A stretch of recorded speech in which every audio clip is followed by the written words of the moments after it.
সৈয়দপুরে জামায়াতের ঘটনা বিচ্ছিন্নভাবে দেখার সুযোগ নেই। বিএনপির বিজয় নিশ্চিত জেনেই এসব করা হচ্ছে বলে অভিযোগ করেছেন বিএনপি নির্বাচন পরিচালনা কমিটির মুখপাত্র মাহাদি আমিন। তিনি দাবি জানিয়েছেন, জনসমর্থন এবং বিভিন্ন জরিপ বিবেচনায় 12 ফেব্রুয়ারি নির্বাচনে বিএনপির বিজয় নিশ্চিত।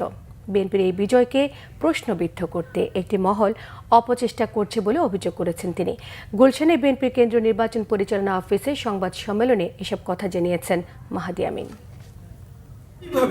সর্বত্র প্রশ্ন উঠছে, জামাতের একটি জেলার সর্বোচ্চ নেতা কোন উৎস থেকে এই বিপুল পরিমাণ অর্থ নিয়ে কি উদ্দেশ্যে কাদের দেওয়ার জন্য নির্বাচনের ঠিক আগের দিন ঢাকা থেকে ঠাকুরগাঁও যাচ্ছেন।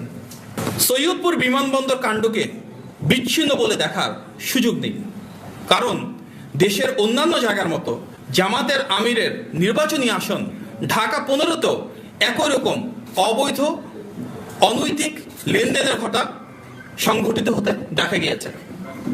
আরও দেখা গিয়েছে কুমিল্লা, নোয়াখালী, খুলনা সহ দেশের অসংখ্য জায়গায় বিকাশ, রকেট বা নগদের মাধ্যমে এভাবে অবৈধ অর্থ প্রেরণ বা জান্নাতের টিকেটের প্রলোভনকে ধর্মপ্রাণ দেশবাসী ইতিমধ্যে প্রত্যাখ্যান করেছেন।